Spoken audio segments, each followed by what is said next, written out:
안녕하세요. 오늘 파마 리서치 기업에 대해서 살펴보도록 하겠습니다. 현재 코스닥 상장된 기업이고요. 주요 공시부터 최근 공시부터 살펴보도록 하겠습니다. 최근 약식 보고서가 있습니다. 주식 대량 매수 관련된 5% 이상 지분 변동 신고고요. 약식은 경영권하고 상관없는 단순 투자자의 이제 경우 약식 보고를 하게 되는데 자산운용사가 지분을 늘려서 6.6% 보유하고 있다라는 내용을 신고한 공시고요. 쭉 보시면 장내 매수한 부분 확인되죠. 결국에는 장에서 매입을 한 거기 때문에 주가에는 긍정적이다라고 볼 수가 있는 공시입니다. 다음은 이제 반기 사업보고서 쭉 있고 뭐 이전에도 약식이 하나 있었네요. 뭐 좀 팔았던 부분, 뭐 팔고 사고 하면서 지금 국민연금도 조금 6% 정도 이렇게 보유를 하고 있는 것으로 확인이 되고요. 지금 결론적으로는 기관들에서도 좀 관심을 갖고 접근하고 있는 기업이다라고 일단은 이해를 할 수 있을 것 같고요. 쭉 보시고 일단은 최근 보고서, 반기 보고서랑 가장 사업연도 21년 작년 사업 보고서 먼저 확인해 보도록 하겠습니다. 지금 중요한 것은 탑라인에 꾸준한 증가가 확인이 되어야 의미가 있는 기업이니까요. 보시면 매출액 전체 매출액이 838억 원, 1087억 원, 1540억 원 뚜렷하게 증가하고 있네요. 특히 좀 디테일하게 좀 보면 네, 사업 보고서 내용 그대로 정리를 했고요. 매출액의 탑라인의 성장성이 이 30%, 42% 두드러지게 놀랍게 성장을 하고 있습니다. 특히 이제 그 세부 내역이 중요한데 상품은 다소 줄어들고 있지만 결국 마진이 높은 제품단에서 놀랍게 56%, 65% 성장을 이어가고 있고요. 상당히 긍정적인 모습이라고 볼 수 있고 네, 이건 반기 보고서입니다. 22년 6월 달까지고요. 매출액 보시게 되면 마찬가지로 YY로 30% 증가한 부분 확인이 됩니다. 그러니까 최근 3, 4원 연도도 놀랍게 성장했고 지금까지도 30% 이상 YY 대비로 성장하고 있는 기업이다. 성장성이 두드러진 모멘텀을 받고 있다. 이렇게 볼 수 있고 그 주요 내용으로 이제 제품이 지금 리드하고 있는 것으로 확인되면서 마진도 생각보다 이렇게 높게 잡히는 것으로 보여지고요. 영업이익이 YY로 25% 일단은 성장을 했고 지금 반기 보고서 기준으로 영업이익률이 지금 보시게 되면 34%네요. 상당히 높은 수준으로 보여지고 반기순이익도 마찬가지로 반기순이익은 좀 감소했습니다. YY 19%좀 줄었는데요.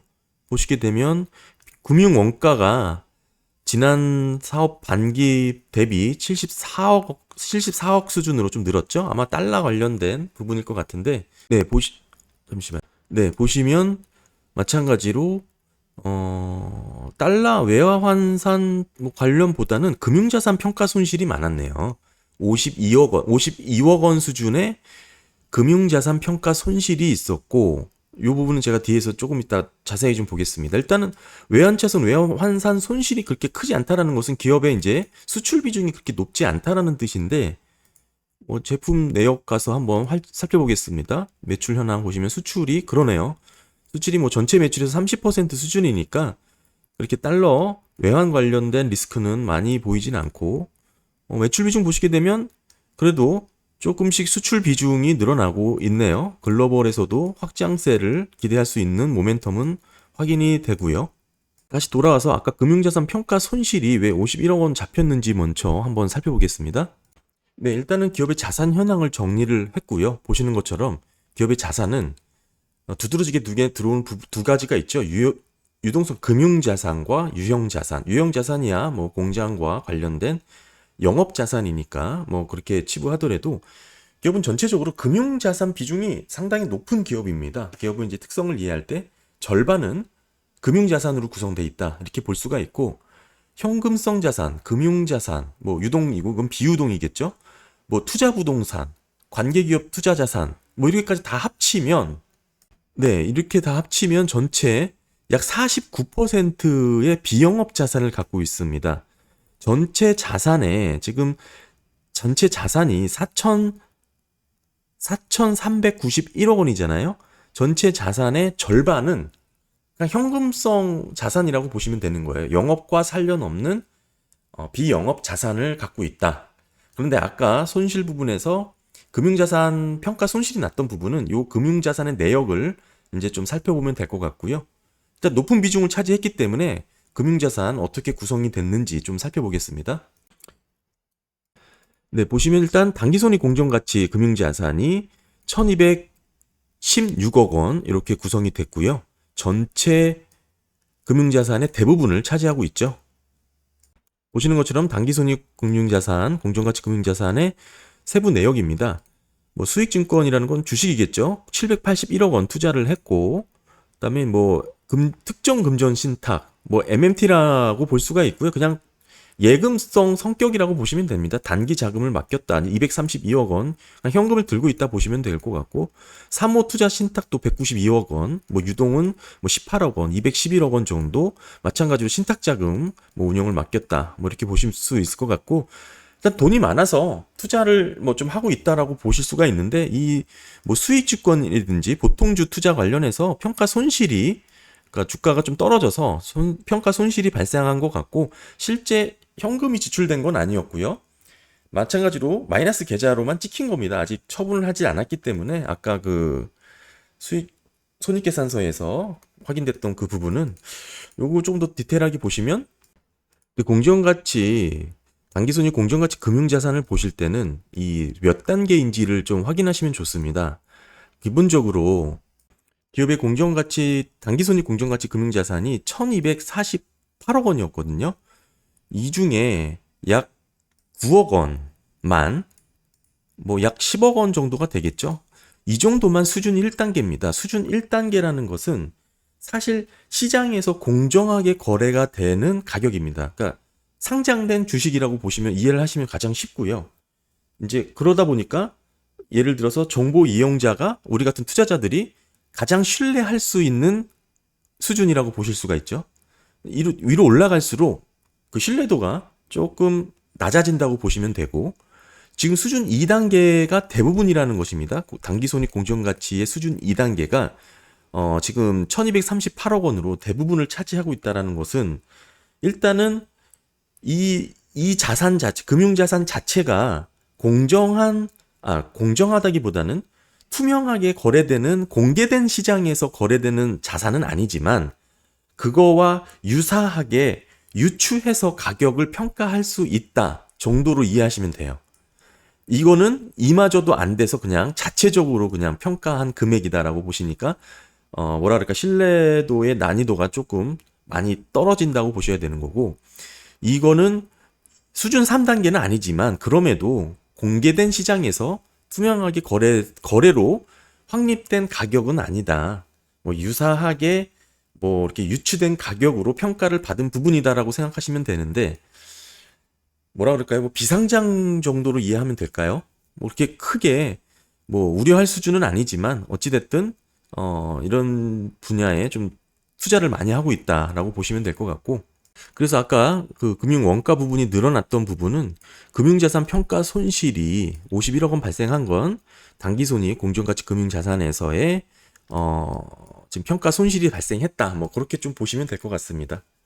뭐 쉽게 말씀드려서 투자한 뭐 비상장 주식이 뭐 지금 51억 원이니까 수준 1이 10억 수준이었으니까요. 비상장 주식이라고 보실 수가 있겠죠. 투자한 기업의 뭐 주가가 조금 떨어졌다. 뭐 팔 건 아닙니다. 평가니까 평가 손실입니다. 들고 있는데 마이너스로 들고 있다. 뭐 그 정도니까요. 실제 현금이 지출되는 건 아니고요.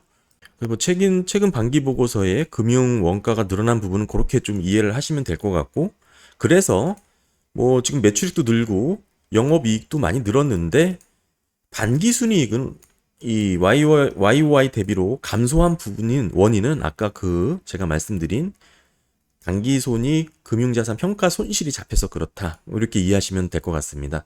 그러니까 다시 자산 현황으로 돌아와 보시면 이 유형자산, 그러니까 기업의 실질 핵심 코어로 돈을 버는 자산이 되겠죠. 이 영업성 자산. 이거는 잘 나가고 있고 돈을 꾸준히 잘 벌고 있는데, 뭐 극명하게 단순 비교해서 이 금융자산 투자한 거에 있어서는 손실을 봤다. 뭐 이렇게 정리를 할 수 있을 것 같고요. 저는 개인적으로는 이렇게 현금이 많은 자산 구조를 그렇게 좋아하진 않습니다. 왜냐하면 기업 입장에서 이렇게 현금을 그냥 들고 있고 뭐 투자에 쓰일 정도라면 기업의 핵심 가치인 이 코어, 유형자산, 캐펙스 투자로 벌어들이는 수익보다 이 투자 수익이 더 높다고 평가를 했다고 저는 이해를 하거든요. 기업의 이제 내부 관계자들은. 따라서 이렇게 자산 구성 중 현금 비중이 이렇게 높은 자산은 그렇게 썩 좋아하진 않습니다. 근데 요즘은 또 현금이 대세인 시대니까요. 뭐 감안해서 보시면 될 것 같고요. 일단 자산은 돈 많은 자산이다. 뭐 이렇게 정리를 하고 부채로 한번 보겠습니다. 네, 부채입니다. 기업의 부채인데요. 뭐 그래프로 이렇게 보시면 좀 헷갈리실 수 있겠지만 기업의 전체 자본이 보시면 3,400억입니다. 3,400억이고 부채는 991억 원, 그러니까 1,000억 원밖에 되지 않아요. 그러니까 이걸 먼저 이해를 하고 보시면 좋을 것 같고요. 따라서 부채 비율이 30%밖에 되지 않는다. 상당히 낮다라는 것을 먼저 말씀드리면서 보시면 가장 의문이 드는 게 자산의 이제 기업의 부채 현황 중 CBBW의 비중이 가장 많았죠. 지금 현금도 많은 기업인데 굳이 CBBW를 발행했을까 하는 의문이 좀 일단 하나 들고요. 그다음에 뭐 단기 차입금 일부 있고 나머지는 뭐 영업성 부채입니다. 크게 뭐 원체 부채의 비중도 낮지만 부채의 뭐 자산 구성은 뭐 이렇게 간결합니다. 그래서 아까 CBBW 내용 한번 확인을 해보겠습니다. 기업의 이제 자본금 증자 현황 보시게 되면 최근 역순으로 보더라도 전환권 행사로 지금 늘어난 증자된 부분이 좀 많이 확인이 되죠. 그러니까 기업은 예전부터 뭐 주식을 좀 팔아서 자본을 확충했던 재무 전략을 세웠다는 것을 좀 알 수가 있고요. 지금 미상한 CB 같은 경우도 보시게 되면 네, 약 28만 주 정도, 28만 4천 주 정도 지금 CB가 남아 있고 BW도 마찬가지로 28만 4천 주 정도 남아 있습니다. 그다음에 이제 뭐 종류주도 한번 살펴보면은 우선주는 뭐 딱히 뭐 보관하고 있진 않고요. 종류주는 없고 기업의 이제 메자닌 증권이라고 볼 수 있는 CBBW 28만 4천 주 정도가 합산하면 56만 주 정도가 되고 기업의 뭐 유통 주식 수 대비로 보게 되면 막 5.6% 정도 되나요? 그래서 크게 뭐 오버행의 이슈는 뭐 없다. 뭐 이렇게 보시면 될 것 같고요.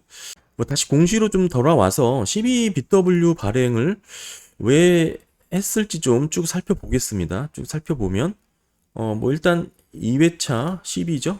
한번 발행 공시고 발행 결정 내용으로 가서 한번 보면 지금 굳이 돈도 많고 현금도 많은 기업이 지금 CB를 발행했는데요. 운영자금으로 250억 원.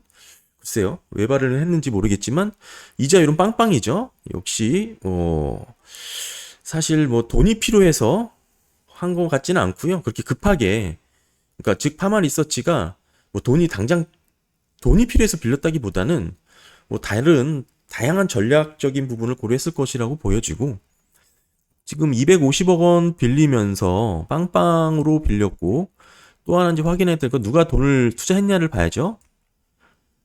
신한은행, 뭐 캐피탈, 증권, 기관들 뭐 이렇게 들어왔죠.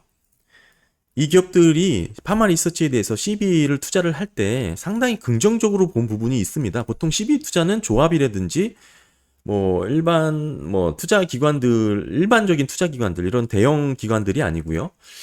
많이 하는데 이렇게 메이저급이 들어와서 투자를 할 정도면 상당히 파마 리서치에 대해서 리스크를 높게 보지 않았다는 반증이 됩니다.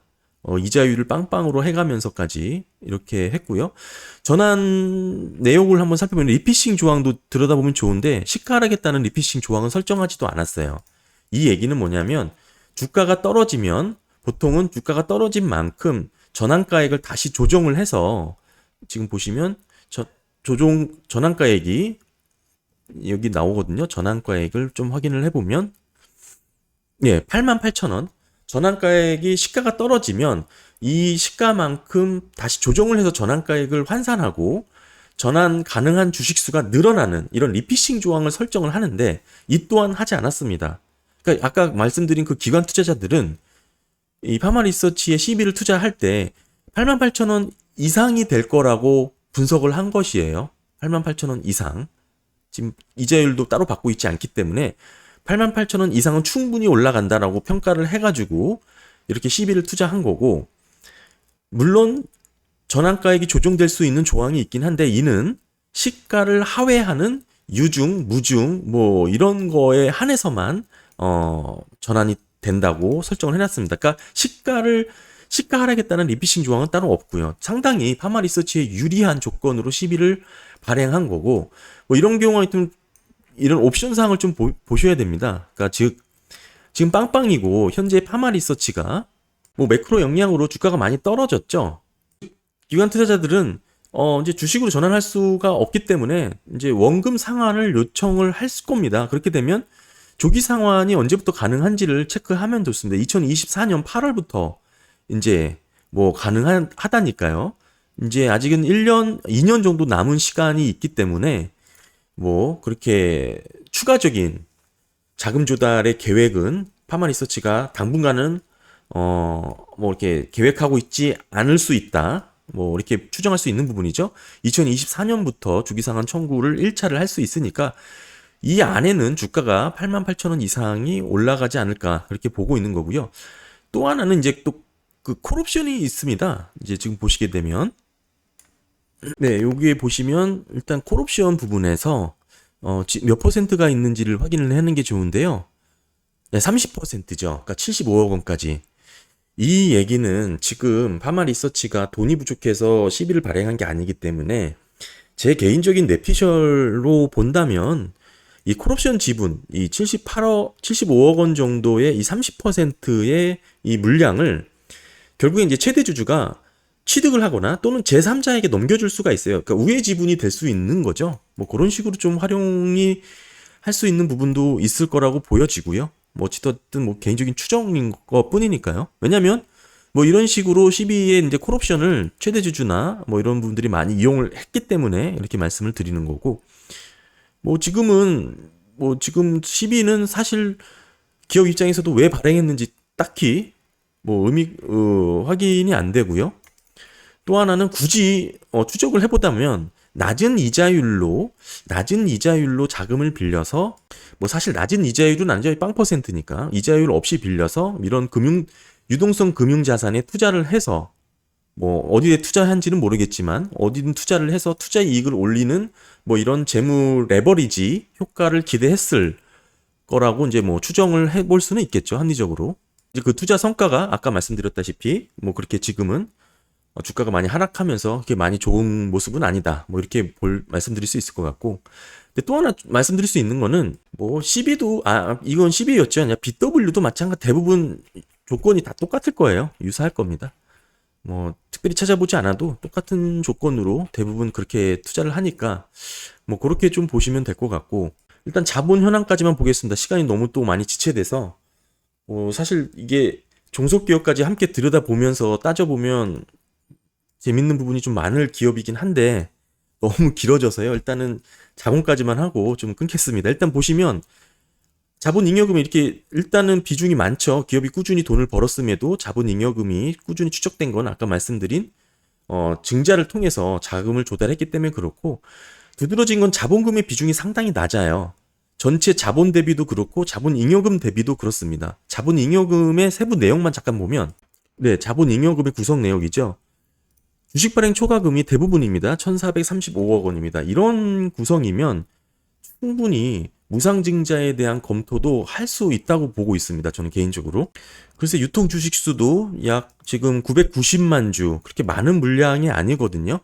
유통 주식 수도 많은 물량이 아니고, 지금 최대 주주, 뭐 주주에 관한 사항도 보시게 되면 지금 최대 주주와 특권인이 40%로 잠겨 있잖아요. 또 그렇다면 400만 주 정도가 잠겨 있으면 거의 500만 주로 돌아다니는 거니까 실질 유동 주식수는 뭐 500만 주 정도가 좀 넘는 거죠. 상당히 주식수가 적습니다. 그러니까 충분히 이 무상증자에 대한 가능성도 열려 있다, 이렇게 볼 수가 있고요. 뭐 이익잉여금도 이렇게 꾸준히 축적이 되고 있고, 비지배 지분의 224억밖에 되지 않는다는 것은 기업의 이제 종속기업들, 네, 요거까지만 살펴보겠습니다. 종속기업들 보시게 되면 뭐 한 6개 있죠. 주요는 하나 있고요. 이 종속 기업들의 지분을 대부분 확보하고 있다라는 의미입니다. 그러니까 뭐 75, 100%, 75인데 주요 종속회사는 파마리서치 바이오가 있죠. 지금 보시게 되면 지금 상장했던 것으로 상장한 기업으로 알고 있고 파마리서치 바이오. 파마리서치 바이오까지만 종속기업 살펴보면 지금 코넥스 상장을 했고요. 재무 보시게 되면 매출액도 놀랍게 늘어나고 있죠. 상당히 늘어나고 있고 영업이익도 뭐 지금 3년 전에는 적자였지만 흑자 전환됐고 빠르게 지금 실적이 잡히고 있습니다. 성장 모멘텀을 제대로 받고 있고요. 하지만 이제 아직까지 결손금이 125억 원 잡혔어요. 물론 조금 축소가 되긴 하고 있지만 아직도 적자 누적금이 125억 원 있다라는 것이고 지금 당기순이익이 작년 기준으로 23억 원이었으니까 뭐 이렇게 빠른 성장세로 가게 되면 한 2년, 3년 안에 뭐 이익 잉여금으로 전환되지 않을까 이렇게 또 좀 보여지고 또 하나는 파마리서치의 이제 주요 공시 중에 살펴보니 아까 파마리서치 바이오 관련해서 뭐 허가 취소 부분도 이제 확인이 되더라고요.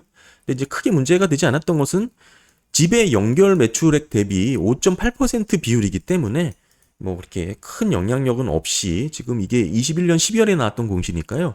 22년 상반기까지도 아까 실적이 두드러지게 성장하는 거 확인했으니까 뭐 크게 우려할 정도의 매출 비중을 갖고 있진 않았다라고 보여집니다. 그다음에 뭐 특이한 사항은 뭐 따로 없고요. 마지막으로 파마리서치의 이제 주력 시장 내역을 좀 살펴보면 기업은 이제 비급여 의약품 시장을 주요 타겟으로 하고 있고 뭐 일부 뭐 이렇게 승인을 받은 것도 있더라고요. 승인을 받은 부분도 좀 확인을 했고 네, 보시면 PDRN 제품 같은 경우에는 의약품으로 국내 판매 허가를 취득했다. 뭐 이런 식으로 리주비넥스, 리주란 뭐 주요 제품이라고 볼 수 있고 뭐 이런 PDRN, PN 기반 응용 제품은 뭐 주사제로 투여되고 있다. 뭐 이렇게 보고 있을 수 있을 것 같습니다.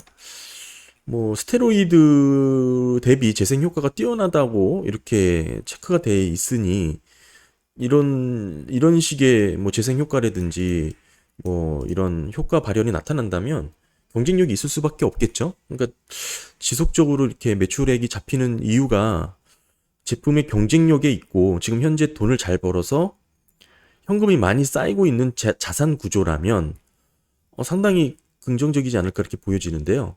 특히 보시면 이 안면 미용 시장, 뭐 리쥬란이라는 제품, 성형외과에서 좀 많이 쓰이는 것 같은데, 뭐 필러 보톡스의 이제 이런 시장 대비 조금 뭔가 퀄리티 있는 뭐 이런 제품인 것 같습니다.